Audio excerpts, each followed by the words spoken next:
Hello, welcome to the Heartbreak Stories channel. Today's story is one of those that hits you right in the chest. A man walks into a party he wasn't invited to and discovers that the two people he trusted most have been living a secret life behind his back. Now let's listen. I showed up at a party my wife said was just a girls' night. The front door was wide open. The music was loud, and the man standing too close to her on the back patio was someone I'd trusted more than anyone outside my own blood. She froze when she saw me. What I said next made 50 people go silent. But that night was only the surface. What was hiding underneath was far worse. My name is Dean Tanner. I'm 45 years old. I've been a plant shift supervisor at Allegheny Steel Processing in Youngstown, Ohio, for the last 11 years. Before that, I worked the floor, welding, cutting, hauling steel until my shoulders ached and my hands looked like old leather. I built my way up. Nobody handed me anything. I married my wife, Delaney, when I was 24 and she was 21. We had our son Landon a few years later. He just turned 14. For most of those years, I thought we were solid. Not perfect, nobody is, but solid. Turns out, I was the only one who believed that. It was a Saturday in early October. Delaney told me she was going to her friend Amber's birthday party. A small thing, just some of the girls from her gym and a few neighbors. She left around 6 in a black dress I hadn't seen before, heels that looked brand new, and enough perfume to fill a parking garage. I remember thinking she looked beautiful. I also remember thinking she hadn't dressed like that for me in a long time, but I pushed it aside. That's what I always did. Push things aside. Around 8:30, I got a text from my buddy Glenn. Short, casual. Hey man, you coming to Amber's thing? Heard it's getting pretty lively over there. I stared at the screen for a second. Glenn knew about the party. Delaney never mentioned it was anything more than a girls' night. I texted back asking what he meant by lively. He didn't respond. Something shifted in my chest. Not suspicion exactly. More like a door opening that I hadn't noticed was there. I grabbed my truck keys, told Landon I'd be back in an hour, and drove across town to Amber's house. The street was packed with cars. Music thumped from inside. I could see people through the front window, way more than a small birthday gathering. I parked a block away and walked up the driveway. The front door was wide open. A banner above the entrance read "Surprise" in gold letters, but nobody seemed surprised by anything anymore. The party was in full swing. I stepped inside. A few heads turned. Someone waved. Chris, Amber's husband, spotted me from the kitchen doorway and raised his beer with a confused grin, like he wasn't sure whether I belonged there or not. I nodded, kept moving. I scanned the living room, the hallway, the dining area. No Delaney.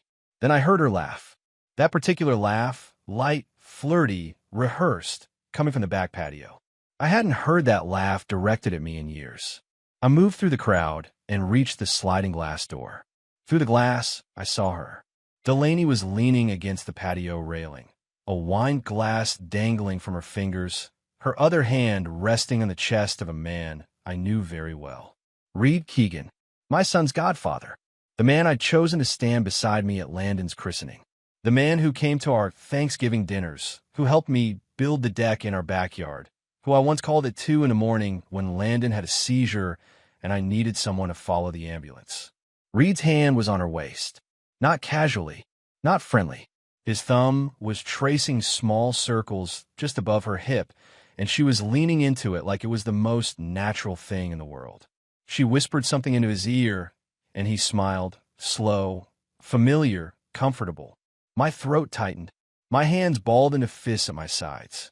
I stood there for what felt like an hour, but couldn't have been more than 10 seconds. Then I pulled the sliding door open. The sound of the door grinding along the track made them both turn. Delaney's face went white. The wine glass in her hand tilted and red splashed onto the concrete. Reed stepped back, but not fast enough. Not nearly fast enough. I looked at her, then at him, then back at her. This the girls' night you mentioned? My voice came out flat, steady, like I was reading a shift report. The patio went silent. 3 or 4 people who had been standing nearby turned to stone. Someone inside lowered the music, or maybe it just felt that way. Delaney opened her mouth. Nothing came out. Reed raised both hands like he was trying to calm storm. Dean, listen, this isn't. Don't. I cut him off. Don't you dare finish that sentence. Not here. Not ever. I turned back to Delaney. She had that look, the one where she was already calculating, already building the story she was going to sell me later. I'd seen it before on small things. I just never thought I'd see it standing in the wreckage of my entire marriage. How long? I asked. She shook her head. Dean, please, not here. Let's go home and... How long, Delaney? Her chin dropped. She didn't answer. She didn't need to. The silence told me everything. This wasn't new. This wasn't a mistake. This was a life she'd been living behind mine. I unexpectedly showed up at a surprise party and caught my wife's betrayal. She froze the moment she saw me, and what I said after stunned everyone standing on that patio. You picked our son's godfather, I said quietly. You let me trust him with my boy, and then you gave him everything that was supposed to be ours. Nobody moved. Nobody breathed. I turned around and walked back through the house. Past the staring faces, past the half-eaten cake, past Chris who was standing frozen with a bottle opener in his hand. I didn't run. I didn't slam anything. I just walked out the front door, down the driveway, and into the October cold. Behind me, I heard Delaney call my name. Once. Twice. I didn't stop. I drove for over an hour without a destination. Just the dark highway, the hum of the engine, and this sick, hollow feeling spreading through my chest like spilled oil on concrete. My phone buzzed on the passenger seat. First Delaney, then Glenn, then Delaney again. I didn't touch it. I ended up in the parking lot of a truck stop off I-80, engine idling, hands locked around the steering wheel. The fluorescent lights above cast everything in that ugly yellow glow that makes the whole world look like a bad photograph. I sat there replaying it. Reed's hand on her waist. Her leaning into him. That laugh. That face she made when she saw me. Not guilt.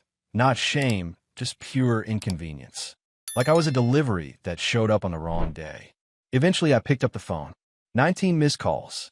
12 texts. I scrolled through Delaney's messages one by one. Dean, please come home. We need to talk about this like adults. You're blowing this out of proportion. It wasn't what it looked like. Ree and I are friends. You're seeing things that aren't there. Friends. The word hit me like a slap. I'd seen friends. I've been friends with people my whole life. Friends don't trace circles on each other's hips in the dark while hiding from party. The last message was the one that dug the deepest. If you loved me enough to listen, you'd come home instead of running away like a child. I stared at that sentence until my vision blurred. She cheated. She got caught. And somehow, within 2 hours, she'd already made it my fault. I called my younger brother, Ray. He picked up on the second ring, voice groggy. I told him I needed a place for the night. He didn't ask why. Just said the side door was unlocked and there were clean towels in the hall closet. That's the thing about Ray. He knew when to talk and when to just leave the light on. I got to his place around midnight. Sat on the guest bed in my work boots, staring at the ceiling. Sleep didn't come. Anger did, but not the kind that burns hot and fast. This was slow, deep, the kind that settles into your bones and rewires the way you see everything. Every late night, she worked. Every weekend, she said she was at her mother's. Every time I asked if something was wrong, and she looked at me like I was paranoid. I wasn't paranoid. I was right. I just didn't trust myself enough to believe it. The next morning, I showered, borrowed one of Ray's shirts, and drove to the plant. Clocked him like nothing happened. Ran the morning briefing, checked the press line calibrations, signed off on the safety logs. My guys could tell something was off. I caught a few sideways looks, but nobody said a word. That's the culture on the floor. You don't pry. You just show up. Around noon, Glenn texted me. Hey brother, you okay? I heard things got rough last night. I read it twice. Then I typed back. How long did you know? 3 dots appeared. Disappeared. Appeared again. Then nothing. For 40 minutes, nothing. Finally, his reply came through. A couple months, maybe. I saw them at a restaurant in Warren back in August. I wasn't sure what I was looking at. I didn't want to start something if I was wrong. I put the phone down, picked up a wrench, sat back down. My hands were shaking, not from sadness, but from the weight of realizing that the people I trusted most had all decided I didn't deserve the truth. Glenn had been my closest friend for 9 years. We'd worked the same shifts, gone hunting together, helped each other move furniture. He'd sat in my kitchen drinking my coffee, looking my wife in the eye, knowing what she was doing behind my back. And he said nothing. Not a hint. Not a warning. Not even a vague, "Hey, everything good at home?" I didn't respond to his text. Not that day. Not ever. Some silences say more than any words could, and the one I gave Glenn was the loudest thing I'd ever said. That evening, I drove back to Ray's. Landon had texted me twice asking where I was. I told him I had an early shift and was crashing at Uncle Ray's. He sent back a thumbs-up emoji. 14 years old, and no idea his whole world was about to shift beneath him. I sat on the porch with a cup of coffee that went cold in my hands and made a decision. No more guessing. No more hoping. Tomorrow, I was calling a lawyer. Donald Underwood's office was on the second floor of a brick building downtown, wedged between a tax preparer and a dentist. The carpet was gray, the chairs were old, and the diploma on the wall was from Case Western, class of '96. None of that mattered. What mattered was the way he listened. No nodding along, no fake sympathy. He just sat there with his pen flat on the desk and let me talk. I told him everything. The party, Reed, the messages, Glenn, all of it. When I finished, Donald leaned back and tapped his pen twice. First thing we do is pull financials. Joint accounts, credit cards, anything with both your names on it. If she's been planning this, there'll be a trail. He wasn't wrong. The forensic accountant he brought in, a quiet woman named Sheila who looked like she audited people's souls for a living, took 3 days to assemble the picture. When she laid it out on Donald's desk, I felt the floor tilt beneath me. Over the past 2.5 years, Delaney had withdrawn just over $91,000 from our joint savings and a home equity line I didn't even know she'd opened. The withdrawals were small, $300 here, $450 there, spaced out so they'd never trigger a flag.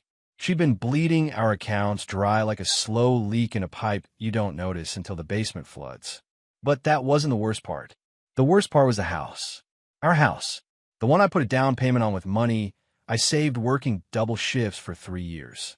4 months before the party, Delaney had gone to a notary and transferred the deed into her mother Gail's name. My signature on the transfer document was forged, a clumsy imitation that didn't even match my handwriting on the mortgage application sitting right next to it in the file. That's not just grounds for a favorable divorce settlement, Donald noted, flipping through the pages. That's fraud, potentially criminal. I sat there staring at the numbers. $91,000.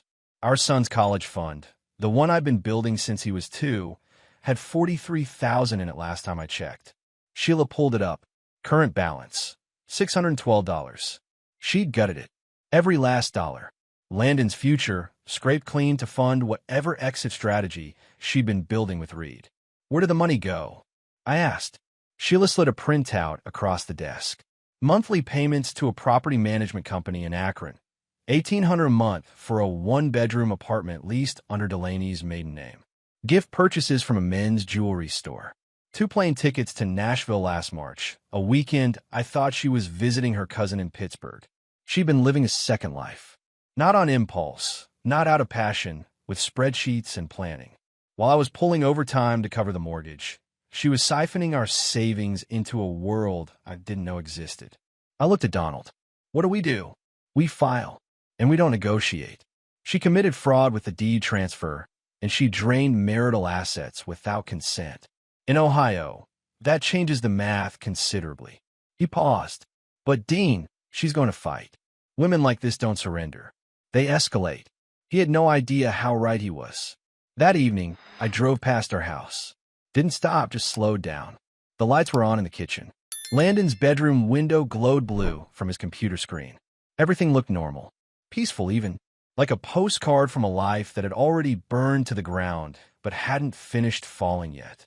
I thought about knocking on the door, grabbing my son, telling him everything. But he was 14. He didn't need his father's war dropped into his lap. Not yet. Not like this. So I drove on. Back to Ray's. Back to the guest room that was starting to feel less temporary and more like a foxhole. I sat on the bed and opened the file Sheila had given me. Page after page of transactions, dates, amounts. Every line was a lie Delaney had told me. Every withdrawal was a moment she'd looked me in the eye and pretended we were fine. I closed the folder, set it on the nightstand, and turned off the light.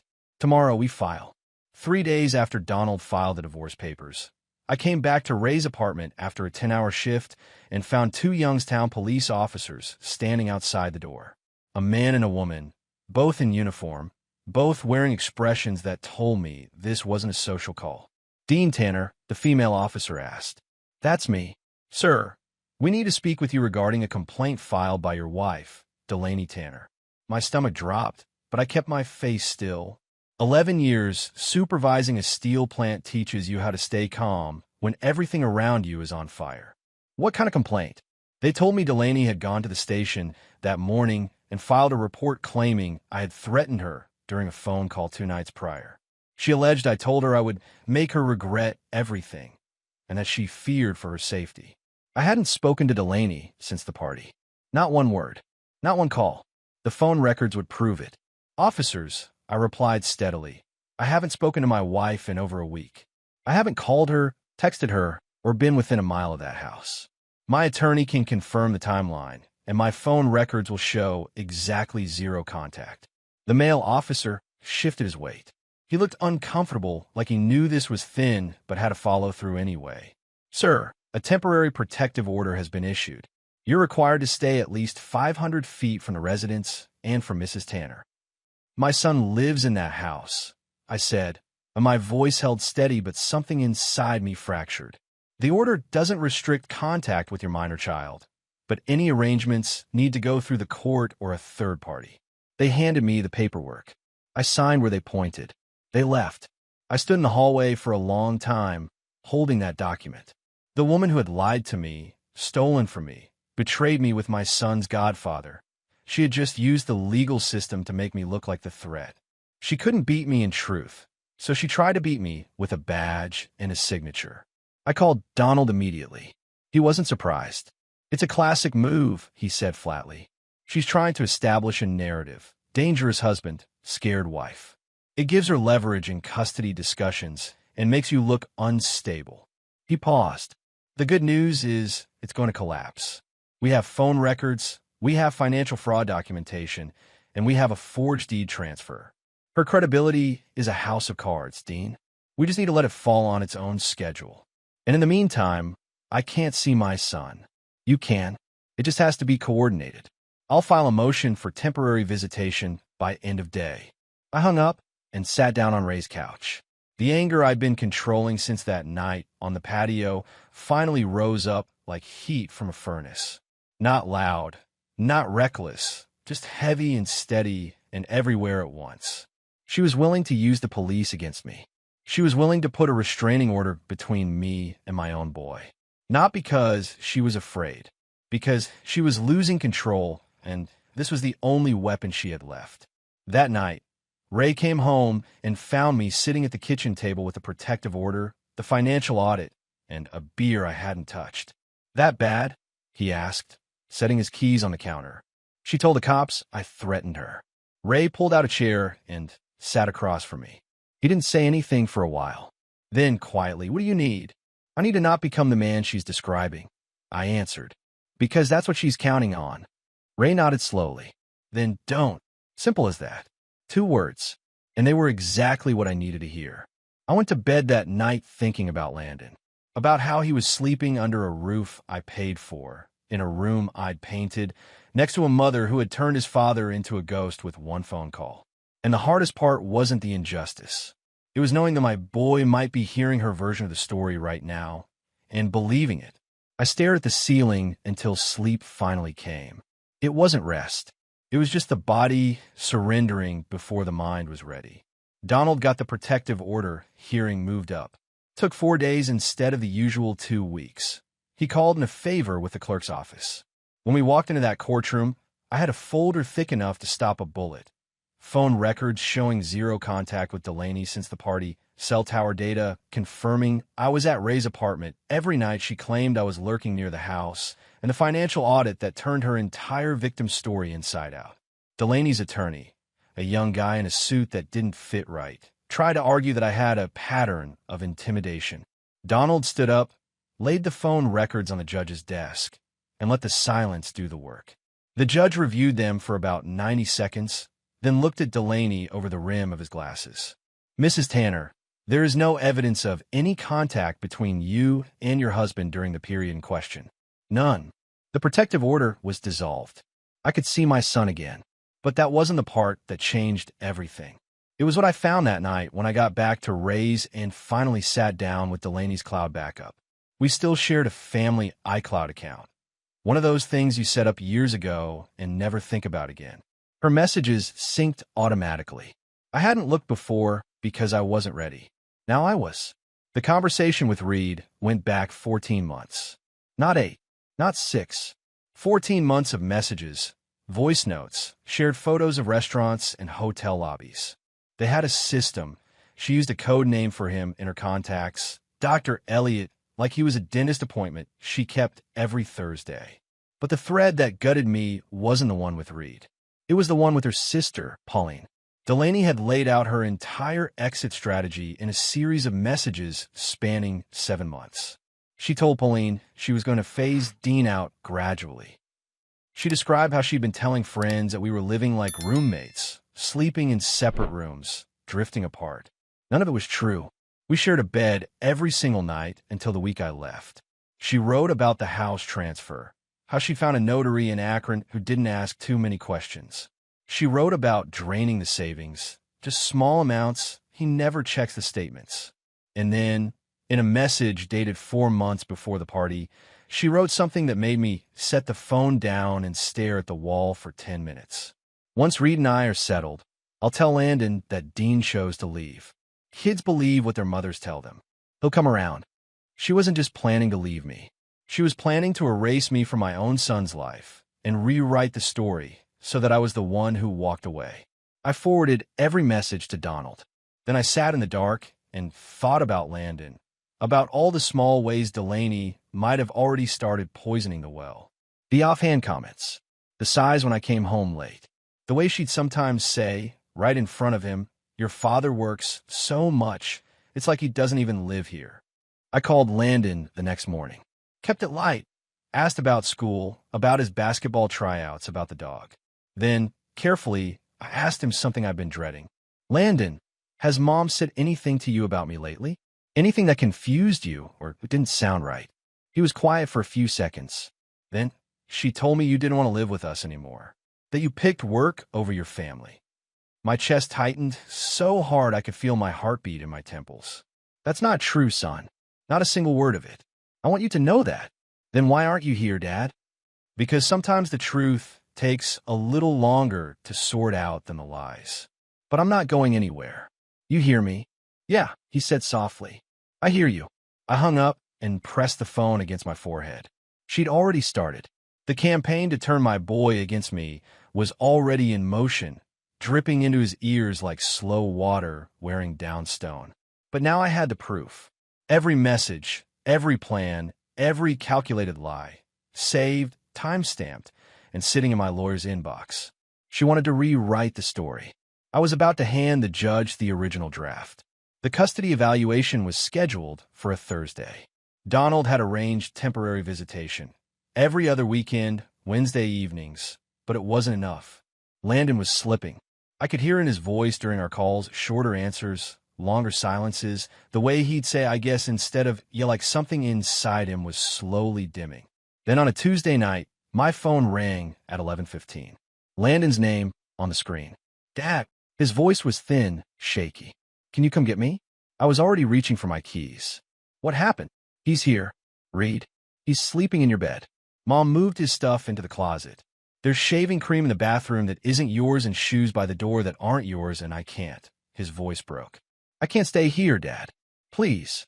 I'm on my way. Pack a bag. I'll be there in 20 minutes. I drove 15 over the speed limit the entire way. When I pulled up, Landon was sitting on the front porch steps with a backpack and his basketball shoes tied together by the laces, hanging over his shoulder. He looked small in the porch light, smaller than a 14-year-old should look. He climbed into the truck without a word. We drove in silence for a few miles. Then he spoke. "She told me you were the one who ruined everything, that you embarrassed her at Amber's party and made up lies about Reed to get attention." I gripped the steering wheel and said nothing for a moment. "Then what do you think?" "I think she's lying, because Reed's been coming around since last summer and she used to send me to my room whenever he showed up. She told me he was helping with the taxes. He looked at me. Nobody does taxes at 10 o'clock at night, Dad. A 14-year-old calling his dad at 11 at night because another man is sleeping in his father's bed. That's heartbreaking. Dean didn't hesitate for a second. That's what a real father does. Despite everything, I almost smiled. The kid was sharper than either of us gave him credit for. I'm sorry you had to carry that, I told him quietly. I just want to stay with you. Then you're staying with me. I called Donald first thing in the morning and told him Landon was with me. He advised me to file an emergency modification to the custody arrangement. The presence of a romantic partner in the marital home, especially one involved in the infidelity, was grounds for a change. He also told me something I hadn't expected. Reed Keegan has filed a defamation lawsuit against you. I set down my coffee. He did what? He's claiming that your public confrontation at the party and subsequent statements to mutual acquaintances caused damage to his reputation and his business. He's asking for $75,000 in damages. The man who had betrayed my trust, slept with my wife, moved into my house, and displaced my son from his own bed was now suing me for hurting his feelings. I laughed, not because it was funny, because the absurdity of it had reached a level where laughter was the only sane response. Can he win? I asked. Not a chance, Donald replied. Truth is an absolute defense against defamation. Everything you said was factual, but he can drag you through the process and cost you legal fees, which is probably the point. He paused. I'll file a motion to dismiss. And Dean, this actually helps us. It shows the court that he's aggressive, retaliatory, and more concerned with his image than with the damage he's caused to a child. Judges noticed that. That afternoon, I sat with Landon at Ray's kitchen table and helped him with his algebra homework. He was behind, hadn't been turning in assignments for 3 weeks. I didn't lecture him. I just sat there, worked through the problems with him, and let the normalcy of it speak for itself. At one point, he looked up and said, Dad, are we going to be okay? I put my hand on the back of his neck the way I used to when he was small. Yeah, buddy, we're going to be just fine. He nodded and went back to his equations. And for the first time since that night on the patio, I believed my own words. Reed showed up at Ray's apartment on a Wednesday evening. No call, no warning, just 3 sharp knocks and a voice I hadn't heard since the patio. Dean, open up. We need to settle this like men. Landon was in the guest room doing homework. I told him to stay put, then walked to the door and opened it halfway. Reed stood on the landing in a leather jacket and jeans, arms at his sides, trying to look relaxed. He wasn't.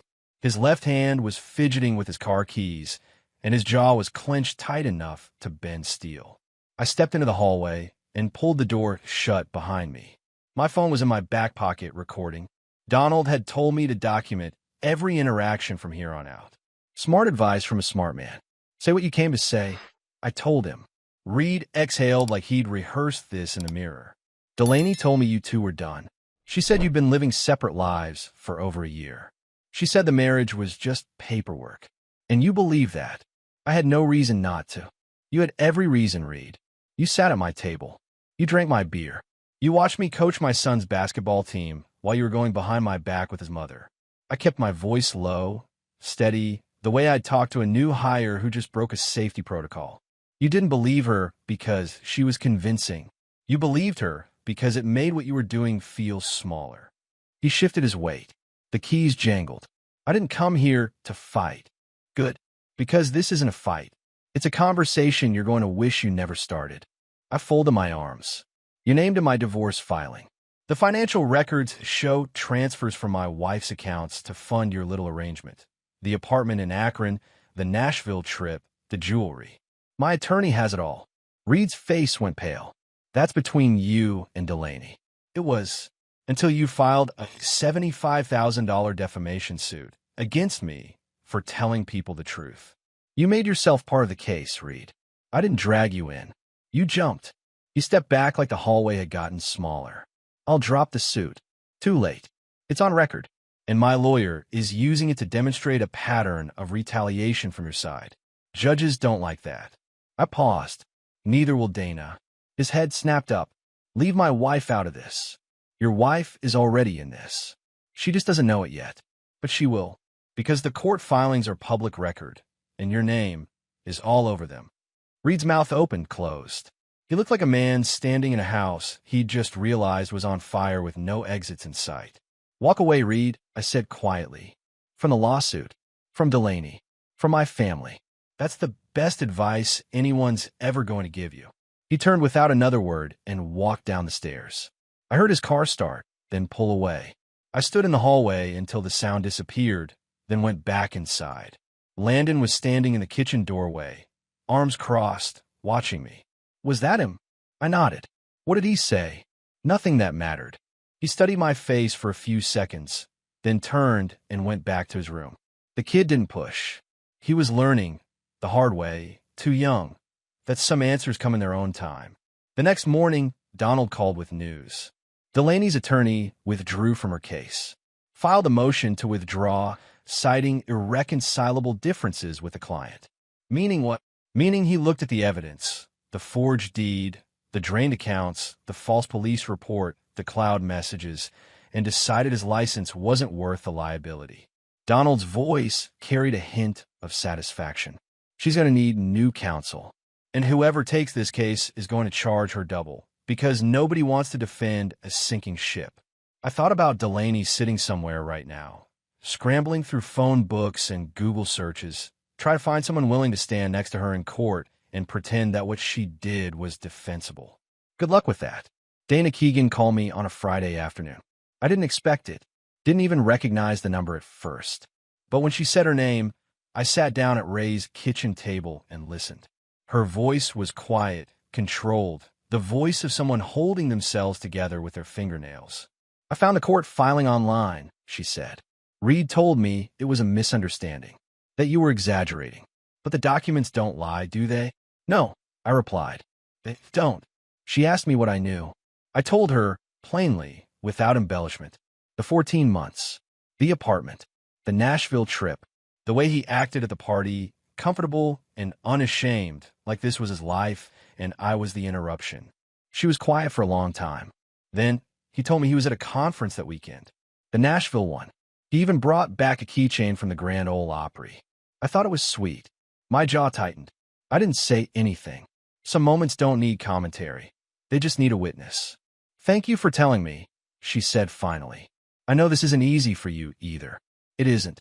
But you deserve the truth. Nobody gave it to me, and I spent months walking around blind in my own home. I wouldn't wish that on anyone." After we hung up, I sat there for a while thinking about two families, mine and hers, both rigged with the same explosive and detonated by the same two people. Reed and Delaney hadn't just betrayed me. They'd pulled the pin on Dana's life, too, and she didn't even know she was standing on the grenade until it was already in pieces. 2 days later, Donald called. The defamation suit was gone. Reed had filed to withdraw it, quietly, without explanation. Donald said Dana had likely given him an ultimatum: drop the lawsuit or she walks. Either way, the legal board was clearing. The divorce proceedings moved fast after that. Delaney's new attorney, her third, was a tired-looking woman from Canton who spent most of the pre-trial hearing staring at the evidence like she was reading someone else's crime report. When Donald presented the forged deed, the drained savings, the hollowed college fund, and the cloud messages outlining Delaney's exit strategy, the courtroom went still. The judge didn't negotiate. He ruled full custody of Landon to me. Delaney got supervised visitation twice a month, monitored at a family center. The house was ordered returned to joint ownership pending sale, and the proceeds split after restitution for the forged transfer. Delaney was ordered to repay the college fund in full. But I didn't want the house. Donald looked at me like I'd lost my mind. "Dean, you're entitled to half the equity." "I don't want it," I said. "Let her keep it. Let her sit in that house alone with every room reminding her of what she blew up. She can have the walls." "How about my son?" Donald shook his head slowly but filed the waiver. I walked out of that courthouse with Landon beside me and nothing else. No house, no savings, no illusions. Just my boy, my job, and a clear road ahead. That night, I found out from Amber that Reed had moved out of his house. Dana had filed for separation the same week. He was staying in a motel off Route 11, the kind with weekly rates and vending machines in the hallway. No apartment in Akron. No Delaney. No family. Just a man sitting in a room he paid for by the week, staring at the walls of the life he'd built with someone else's wreckage. I didn't feel sorry for him, but I didn't feel satisfied either. I just felt tired. The kind of tired that comes after you've been carrying something for so long you forgot what it felt like to stand straight. 3 months passed. Winter settled over Youngstown like a gray blanket nobody asked for, and life, my new life, started to take shape in ways I hadn't expected. Landon and I moved into a 2-bedroom apartment on the west side of town, close enough to his school that he could walk when the weather held. It wasn't much: thin walls, a kitchen the size of a closet, a parking lot view that made you appreciate curtains. But it was ours. No ghosts in the hallway. No lies baked into the walls. I kept working my shifts at the plant. The guys on the floor knew something had happened. Small town, loud mouths, but nobody brought it up directly. They just thought a little harder when I walked in, left coffee on my desk without being asked, covered my breaks without complaint. That's how men handle things when they don't have the words. They show up. Landon was doing better. His grades were climbing back. He'd made the JV basketball team and was staying after practice most days to work on his shot. Some evenings I'd pick him up and we'd grab burgers at a diner on Market Street where the waitress knew our order by heart. He didn't talk much about Delaney. I didn't push. The counselor Donald had recommended was handling that, a calm, patient woman named Dr. Reeves who Landon actually seemed to trust, which was more than I could say for most adults in his life right now. Delaney's supervised visits were happening twice a month at a family center near the courthouse. Landon went, but he came back quieter each time. One evening, after a visit, he sat on the couch and stared at the television without turning it on. She cried the whole time, he said without looking at me. She kept saying she was sorry and that everything got out of control. I sat down next to him. How did that make you feel? He thought about it. Like she was sorry she got caught. Not sorry she did it. 14 years old. And he could already see the difference between remorse and performance. Reed was gone. Amber told me he'd moved to Columbus after Dana filed for divorce. Lost 2 clients from his consulting business when the court filings went public. Last anyone heard, he was renting a studio apartment and working for a staffing agency. The man who used to show up at my barbecues in a polo shirt talking about his portfolio was now filling out timesheets for temp work. I didn't celebrate that. I just noted it and moved on. Delaney's mother, Gail, called me one afternoon. I almost didn't pick up, but something told me to. "Dean," she said, and her voice sounded 10 years older than the last time I'd heard it. "I want you to know that I had nothing to do with the house transfer." She told me she was refinancing and needed my name on the deed temporarily. I believed her. I shouldn't have, but I did. I was quiet for a moment. "I believe you, Gail. I raise her better than this," she said, and I heard something break in her voice. "I don't recognize her anymore." "Neither do I." She asked about Landon. I told her he was doing well. She asked if she could see him sometime. I told her I'd think about it, and I meant it. Gail wasn't the enemy. She was just another person standing in the blast radius of her daughter's choices. Then, on a Tuesday evening in late January, my phone rang. Delaney's number. I almost let it go. But Landon was at practice, the apartment was quiet, and some part of me, the part that still remembered the woman I married 21 years ago, picked up. Her voice was different. Not the sharp, calculated tone from the messages. Not the theatrical tears from the family center. This was something rawer, stripped down, like someone standing in an empty room with no audience left to perform for. "Reed left me," she said. "He moved to Columbus 3 weeks ago and stopped answering my calls. He took the furniture from the Akron apartment and closed the lease without telling me." I said nothing. I lost the house, Dean. The bank started foreclosure proceedings after I missed 2 payments. Mom won't co-sign another loan. Pauline isn't returning my calls. Her voice wavered. "I'm staying in a motel off Belmont Avenue, the one near the highway." I knew the place. Weekly rates. Ice machine in the hallway. The kind of place that smells like carpet cleaner and regret. "I made a mistake," she whispered. "I made so many mistakes." I sat there in the kitchen, phone pressed to my ear, looking at the refrigerator door where Landon had pinned his basketball schedule with a magnet shaped like Ohio. And I felt something I didn't expect. Not anger, not satisfaction, not even pity. Just a deep, quiet sadness for the version of us that used to exist and never would again. Delaney, I said slowly, I'm sorry you're hurting. I really am. But I spent 21 years being your safety net. And every time I caught you, you jumped again. I paused. I can't be your backup plan. I won't be the man you come back to because every other option fell through. She was crying now, not the performative kind. Real, ugly, broken crying. I hope you figured out, I told her. For your sake and for Landon's. But you're going to have to do it without me. I hung up, set the phone on the counter, sat in the silence for a long time. It wasn't easy. Anyone who tells you walking away from 21 years feels clean is lying. But it was right. And sometimes right is the only compass you've got when everything else has been shattered. Spring came slow that year, the way it always does in Northeast Ohio. Grudgingly, like winter doesn't want to let go. But by mid-April, the trees along the Mahoning River were starting to green up, and the air had that raw, earthy smell that means the ground is waking up whether it wants to or not. Landon and I drove out to the river on a Saturday morning. No plan, no agenda. Just two people who needed to be somewhere that wasn't inside four walls. I packed a thermos of coffee. He brought a bag of pretzels and his basketball, which he took everywhere like a security blanket he'd never admit to needing. We parked near the old railroad bridge and walked down to the bank. The water was high from the snowmelt, brown and steady, pushing south toward the lake. Landon picked up a flat stone and skipped it, 3 hops before it sank. For as my record, he said. Mine's 6. No way. I found a smooth one, thin and oval, and sent it low across the surface. 5 skips. Close enough. He laughed. First real laugh I'd heard from him in months.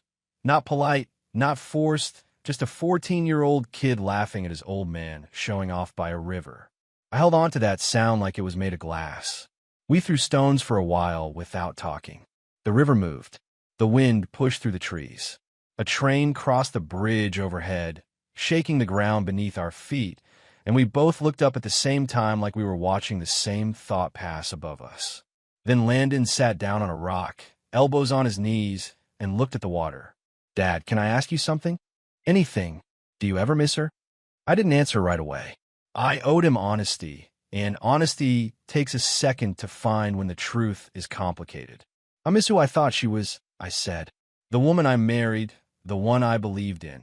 I miss her every day. But that woman and the one who did what she did, they're not the same person. Maybe they never were. Maybe I just wanted them to be. He nodded slowly, turning a stone over in his hands. She told me last visit that she's going to get better, that she's seeing a therapist and wants to earn my trust back. What do you think about that? I think people say a lot of things when they're losing. I looked at him, this kid who'd been forced to grow up faster than any 14-year-old should, who'd seen his mother unravel and his father rebuild, who'd packed a bag in the middle of the night and climbed into a truck without knowing where he'd sleep. You know what I think? I said, I think you're going to be just fine. Better than fine. He smiled. Not big, not flashy, just enough. Thanks, Dad. We stayed by the river for another hour. He taught me some basketball, movie he'd seen online. I taught him how to read the current, where the fish hide, where the bottom drops off, the way the water always finds the path of least resistance, even when the rocks try to send it somewhere else. At one point, he picked up a stone, held it for a moment, then threw it as far as he could, not skipping, just launching it into the center of the river where it disappeared with a heavy splash. What was that one for? I asked. He shrugged. Just felt like letting something go. I picked up a stone of my own. Smooth, cool, the size of a silver dollar.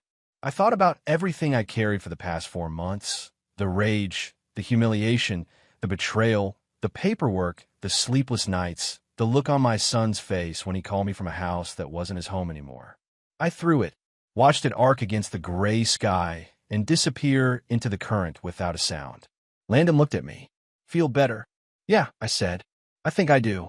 We walked back to the truck as the sun broke through the clouds for the first time in days. He tossed his basketball onto the back seat and climbed in beside me. I started the engine, pulled onto the road, and headed toward town. No looking back, no replaying, just a father and his son driving into whatever came next. And for the first time in longer than I could remember, that was enough to keep me steady. What I respect about Dean is that no matter how hard they hit him, he never lost who he was. He stayed strong for his son, and that's what real men do. Thank you for listening. Take care of yourselves, and I'll see you in the next one.